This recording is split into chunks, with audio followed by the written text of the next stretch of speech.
Oke, Pak. Bang. Stop. Awas, Bang. Awas, Bang.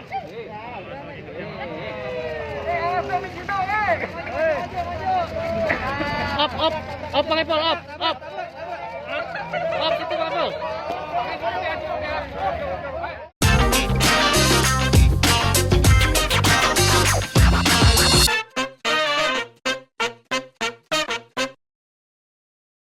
Saya sendiri nggak paham apa sih hebatnya Saipul Jamil sampai diarak sebegitu rupa, dikalungkan bunga segala, bahkan sampai dapat kontrak untuk tampil di stasiun-stasiun televisi.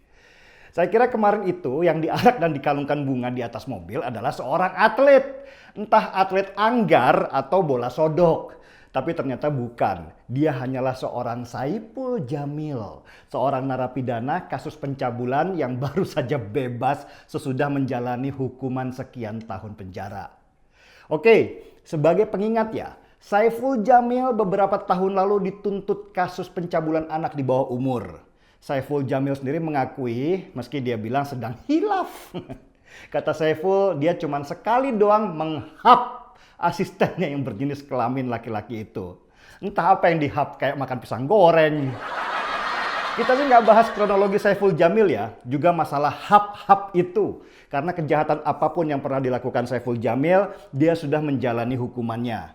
Yang kemudian jadi masalah adalah perilaku orang sekitar yang menyambut Saiful Jamil seperti seorang pahlawan dengan bawa wartawan dikalungin bunga seperti seorang pahlawan yang sudah mengharumkan nama negara lewat prestasi internasional dan baru saja pulang ke Indonesia.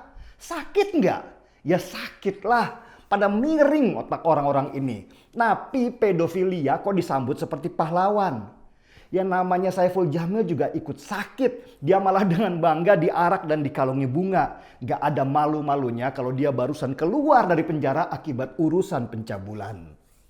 Tambah sakit lagi, Saiful Jamil malah mendapat kontrak tampil di stasiun televisi yang berebut menarik dia ke sana. Semua demi rating, semua demi cuan. Ngomong soal moral itu kan tong sampah, kata Iwan Fals. Stasiun televisi itu nggak penting kalau apa yang mereka lakukan itu menyakiti perasaan korban Saiful Jamil yang mungkin sampai sekarang terus sembunyi karena malu. Kebayang gimana perasaan orang tua korban yang juga geram melihat pelaku pencabulan terhadap anaknya malah dieluk-elukan sebagai pahlawan dan dapat uang dari kontrak tampil di televisi. Sedangkan anak mereka sebagai korban tidak mendapatkan perhatian. Sakitnya masyarakat kita memang akibat propaganda televisi juga. Yang sejak dibebaskannya frekuensi publik, mereka seperti predator yang menghalalkan segala cara demi rating siaran. Sejak begitu liberalnya tayangan televisi, banyak muncul alien-alien yang menamakan diri mereka artis, tapi nggak punya bakat sama sekali selain menjual sensasi. Beda banget dengan dulu, zaman hanya ada TVRI yang punya semangat menjalin persatuan dan kesatuan dengan tayangan-tayangan mendidik seperti Pak Tino Sidin, Si Unyil, Ria Jenaka, dan lain-lain. Meski sifatnya menghibur, selalu ada pesan-pesan dan nilai yang disampaikan.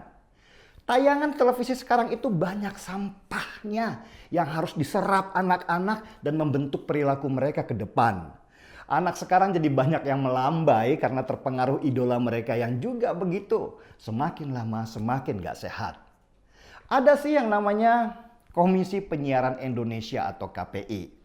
Tapi apa gunanya selain jadi tukang sensor film kartun yang dianggap vulgar tapi tidak pernah mensensor tayangan sampah yang sama sekali gak ada nilainya. Seperti siaran langsung perkawinan artis.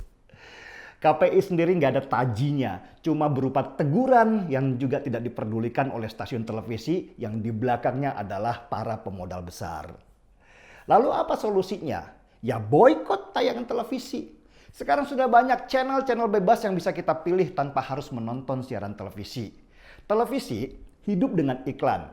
Tanpa iklan mereka tidak punya pendapatan dan akan mati sendiri. Memang sampai sekarang, dengan nilai belanja iklan sampai 150 triliun rupiah per tahun, televisi masih mendominasi. 60% iklan itu masuk ke televisi.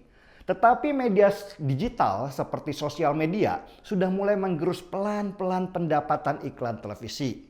Iklan di media digital sudah mencapai 20-25% belanja iklan dan terus naik karena perilaku masyarakat kita sudah berubah.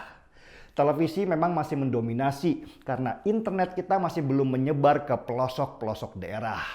Tapi kalau satelit kita sudah terpasang rapih dan muncul TV-TV Android yang akhirnya menjadi tren televisi baru di rumah-rumah, televisi dengan frekuensi publik pasti akan ditinggalkan 5-10 tahun ke depan. Kenapa televisi kita akan ditinggalkan?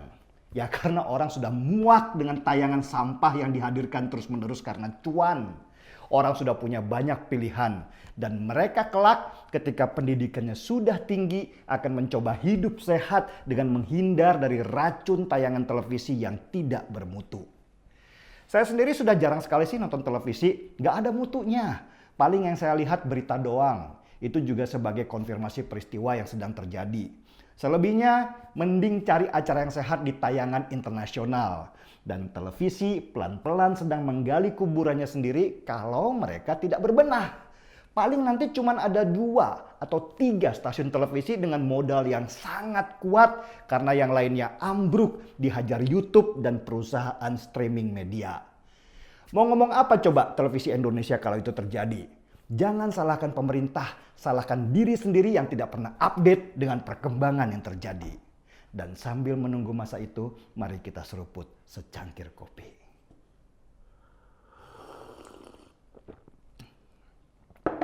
Markihap, mari kita hap.